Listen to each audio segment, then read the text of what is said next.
What's up, my Do Life in a Body You Love chicks? I hope you're all doing wonderful. I know this is like the crazy time of year. Everybody's schedules are nuts. There's plates of cookies everywhere taunting us, and it's just a wild time of year. But I hope that you're taking time for yourself and getting a little bit of chill out time, a little Bible time, a little meditation time, whatever it is that you need for you. And today I want to talk to you guys about being bold. So in going after the things that you want and not giving away your power. So here's what I see keep most women stuck from starting on a health goal, starting towards their business goals, whatever it may be. There's lots of things that keep us stuck, right? But even for like assertive chicks who are like, ain't nobody the boss of me. I mean, that's kind of like my attitude, right? Even for us, we can not realize it, but be giving other people control over our outcomes. And y'all know I'm all about having some bold women out there marching around, getting things done, helping the world, helping themselves. You got to help yourself before you can help the rest of the world, right? Where are my Jordan Peterson fans at? You can't be out helping your community unless you know how to get up and make your bed in the morning, right? He'd be so disappointed I don't actually make my bed every morning. But the point is that you have to take care of you before you can take care of others. And I see women every single day who are letting the opinions of others determine what their level of health is going to be. And you wouldn't even think that that's still like a thing, but I will give you some examples, and I'm going to break down a few different ways that I see this happening and some ways that we can get around it so that we can take back control over our health, what's going on with our body, what's going on career, whatever the thing is for you. I'm just going to use health as an example because it's the one that's in my face every single day. So there's always these paradoxes, right? And so here's one that I want to present to you guys. So there is a difference between you asking permission and you asking for support. And I would encourage you guys to never ask permission to do the things that you need to do for your body and your health. Never. You can ask for support, and it's smart to ask for support. Everybody needs support, in my opinion. Obviously, you guys know that. I preach it all the time. That's what coaching is all about. But even if you're not involved in a coaching program, you need a supportive tribe of people who are on the same adventure as you are. I believe that to be biblical. I believe that to be everything that we're taught in psychology and in personal development. And it's always all about you having a supportive tribe. What that does not mean, though, is that you're reliant on somebody else to give you permission to do something. Here's a very classical example that I see, and it's going to be a touchy one. So I'm going to tread lightly here. So when women are married, okay, and they want to invest in their health, and they have to ask their husbands. Now, first of all, I believe in that. Like that's my own, like, I think that that's biblical, that you should be having conversations with your spouse before you make big purchases. Okay. But here's what I also know. Dudes don't have any idea what it's like for us to lose weight. Their bodies are so different. Who here has to exercise religiously, only eat paleo, intermittent fast, do all these crazy things? By the way, I don't teach my clients to do any of those, but you get my point. Like, you have to be like so dialed in and buttoned up just to even maintain your weight. And meanwhile, you're married to some dude who's over here like eating Cheetos every night and looks like an athlete, even though they haven't worked out in like 3 years. And you're like, what is happening right now? Or guys who just, and this isn't true for all men. Of course, there are men who struggle with their weight, and I don't want to downplay their issues, but a lot of times it is easier for men. They just like think about it and they're like, oh, look, I have abs again. What? You didn't even do anything. What just happened? They don't have our hormonal profile. Okay.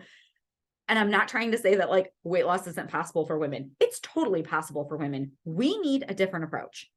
We cannot do the same things that dudes do. When women come to me and they're following some plan from some 25-year-old male Instagram fitness competitor who sold them this thing for like $40, and it's like, eat like this, move like this. And I'm like, what about your life or your body is the same as that guy's? This is why this isn't working for you. Okay, so our bodies are different. We've carried babies. Plus, most women, and again, I'm generalizing, and there's always, you can always get yourself into trouble with generalizations, right? But most women are more affected when they're overweight psychologically than men. Men don't typically mind being like, whatever, I'm the chubby funny friend. Like, it's not really affecting their self-esteem. They're still popping their top on the beach and they don't care. A woman puts on 5 pounds and she's wearing a cover up on the beach. It's different for us. Our husbands don't necessarily know how it's affecting us psychologically, even if we complain about the number on the scale. So you might say, oh my God, the scale said, blah, blah, blah, whatever number. Your husband doesn't understand that what that means is when you go out to a party, you don't want to sit down. So you stand up all night in your high heels, because if you sit down, your muffin top's going to hang out over your pants. They don't know that we think about those things unless we share those things, right? And even for those of us who have that type of relationship where we do share those things, which, let's be clear, everybody's not really super excited to share those vulnerable things. You know what I mean? Even with their spouse. Some people do, some people don't, whatever. Not here to even talk about that. But even if they do know, a lot of times for men, it's so much easier for them that their response is usually like, you're smart, go Google it. Okay. My clients' husbands tell them that all the time before they hire me. And it's funny to me because my husband told me that before hiring business coaches. He was like, why are you going to pay this person thousands and thousands of dollars to help you with things that you could Google? And I'm like, hi, I love that you have that much confidence in me and that you think that I'm just so darn brilliant. But here's the reality. I've been struggling with this for 7 years or whatever it's been. And so if Google were the way, don't you think I'd have figured that out by now? Okay. So this is just like one small example of where we go to somebody else for permission to do something that's right for our body, when instead we could go ask for support. And all relationships don't work the same, right?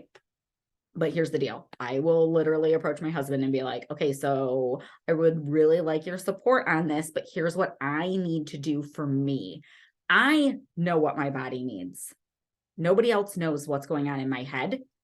Nobody else knows what's going on with me psychologically because of the things I'm struggling with. Nobody else knows just how hard I really am trying and that now I do need support. Nobody knows those things. And so I'm just personally not going to give somebody else the power to tell me yes or no to do something that my body truly, truly needs. But here's the thing. And by the way, I'm not using this as an example to say, go hire a coach. It's just like an obvious one to me. It could be like at the gym, right? So maybe you want to start going to the gym in January. Y'all, if you listened to last week, you know, I'm telling you, go to the gym right now. Also, there's less people there right now. So if you've been thinking about going to the gym, you should just get your membership right now, because in January, the gym sucks. Okay.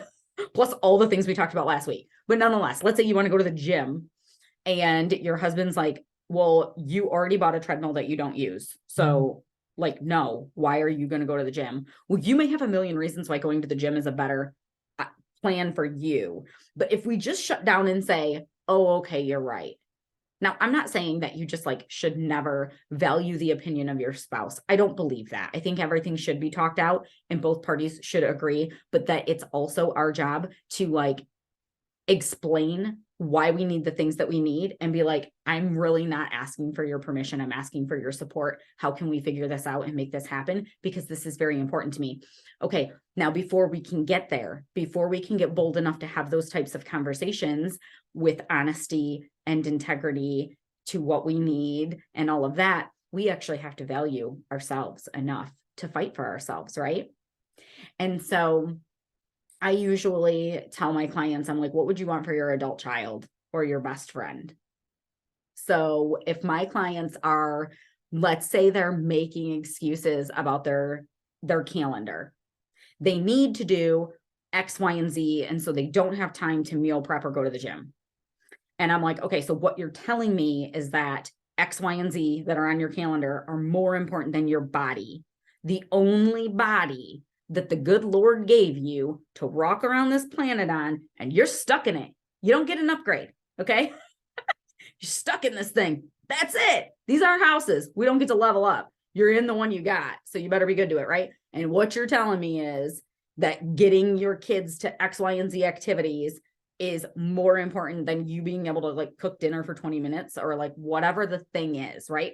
So it's always about like these priorities, and women have a very hard time prioritizing themselves. But if we can take a step back and we go, okay, if your adult daughter came to you and was telling you how crazy her schedule was, and she was suffering with like knee pain because she was overweight, and she had all these inflammatory issues going on, and she wasn't taking care of her body, would you say, yeah, boo, you're right, just wait a few more months until your schedule calms down and then take care of yourself? No. If it was your best friend or your child, you would be like, no, your body's the priority. We're taking care of this now, and we're doing whatever it takes. But we don't have that same drive for ourselves.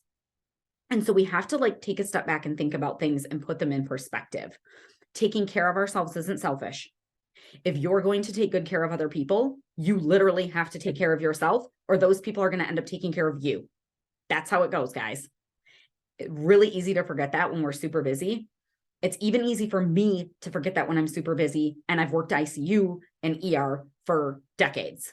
And so I see it firsthand. The people who go and do and pour into everybody else end up being the ones who need to be taken care of by everybody else. So if you want some longevity to this being there for everybody else, you got to start with you. You have to prioritize it, which then brings me back to the point of then you have to ask for support, not permission. If your coach, you might have a health coach who's telling you to do things that you're like, man, this is making my body feel worse, or this doesn't fit my schedule at all, or this doesn't feel right. Now, I'm not saying that you just make excuses and don't do anything, but you know how like you get that nudge where you're like, doesn't feel right. Even your doctor, like I'm never telling anybody to go against their doctor's advice. Okay. But like if your doctor, your health coach, your personal trainer, your spouse, your mom, I don't care who's giving you this like wild advice.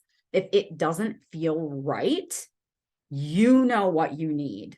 Okay. So support is there to give you accountability, give you structure. It can be expert counsel. It can be all of these things. But at the end of the day, we've got to take ownership and like have this trust within ourselves that like, you know what? I do know what I need, and I'm going to fight for it.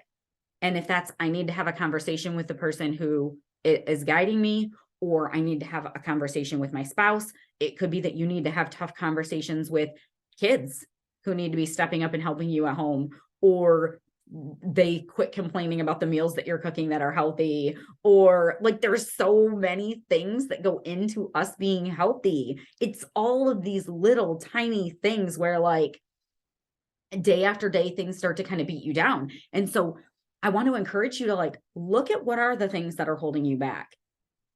Is there any part in there that is relational with another person, be it members of your family, coworkers, like whatever it is? Is there any sort of a relationship there where the opinion of somebody else, the permission of somebody else, or whatever is stifling your growth?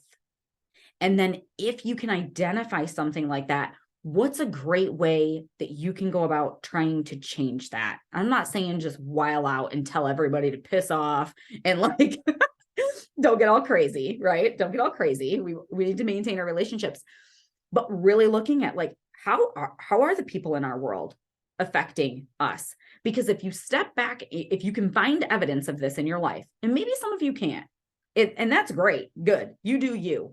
Then everything that you're not doing, that's on you. Great. Easier to change. Go get tough with yourself. Let's get things done. Okay. But most of us are very social and there's different dynamics, what things need to happen? What tough conversations have to happen? What boundaries have to get in place? Is there somebody that you need help with? And it's fair and right that they help out with different situations that allows you to have a little bit of extra time for your own self-care. Is that adult or like teenage kids checking in with chores, stepping up and doing some chores? Is it maybe the husband does the after dinner cleanup if you're the one that's cooking, and that way you can like go decompress? and think before you end up just stuffing your face full of Cheetos. Or like, I don't know, there's like a million different things. These are like all the things I go through with my clients. Like, what are we going to do here? But another way that I think that we do give up our power and like our control over our own health is just simply by being like wishy-washy, not having confidence in ourselves to follow through on the decisions that we've made. So you decide that you're going to follow diet XYZ. Okay, well, if you try it and it's not working, then you do need to stop, obviously, or you don't feel well or something like that. But what if it's working well and all of your coworkers start saying, oh, that's so bad for you. I can't believe you're doing that, blah, blah, blah, blah, blah. Okay, well, if it really is bad for you because you're doing something crazy, maybe you should look into that. But half the time that I see this happen, I just love to be a fly on the wall, you guys. I just watch all of these situations and I'm just like, humans are so interesting. So I've seen people who are doing some actual healthy things to lose weight and it's working. And I've watched their coworkers who aren't doing anything for their own health at all, tell them that what they're doing is unhealthy. And then they get so confused by it that they actually stop doing something that was working. And when I'm explaining this, you may be thinking, I would never do that. That sounds crazy. But we're a lot more suggestible to our environment than we think, even when we are bold women. Like, it doesn't matter. Like, things get in our brain, and not because we're pushovers. Okay. That's not why that happens. And I don't want anybody to take it that way. Personally, what I think it is just that we're bombarded with so much information that our brain is already very overwhelmed. So it's very hard to commit to and stick to a plan because info is coming at you 24/7. And then even when you don't have your phone in your face, reading more information or watching another reels or getting overwhelmed with whatever else, now you have all these people in your ear squawking all the time. Everybody's got something to say about everything. So one way that you can like stay in your lane, put your horse blinders on, stay in your lane. Is what you're doing working? Do you feel good doing it? Then who gives a crap what anybody else thinks? Like, we have to personally evaluate what's going on for us, determine what's best for us. Yes, you should seek expert counsel if you need it. There's no reason to reinvent the wheel. If you know somebody who can help you get where you want to be, I'm not saying don't reach out. Getting support is smart. Requiring permission is not. That keeps us stuck. At the end of the day, we're the people who have to live in these bodies forever. So we need to be in touch when our body is telling us it needs something different. We need to figure out smart action plans, and then we need to get support where needed. But we've got to own that our health is ultimately up to us. And this goes, in the opposite direction of just permission. This goes with our excuses too. Like, if your significant other, your best friend that you live with, or whoever eats a bunch of trash all day, and you're like, oh, well, I can't get healthy because they keep bringing this in the house. That's on you, boo. It's not their job. They're not the one on the diet, so they don't have to give up their food. You're the one that's trying to make a health change, so it's on you. We can't let our external circumstances, opinions, blah, blah, blah, dictate what we have. What do you want? What do you really want for yourself? This is so great to be considering right now while we're rolling into a new year. Y'all know how I feel about New Year's resolutions, but we're all going to make them anyways, right? But it is a great time of reflecting and being like, what do I want to be better next year? And not with some like wild pie in the sky New Year's resolution that we set, but like really tangible ways that we can just be a better version of us or make our life a little bit better. What are those things? What's that going to look like for you? And then how do you need to take ownership of that and be like, nope, my body, I'm the boss.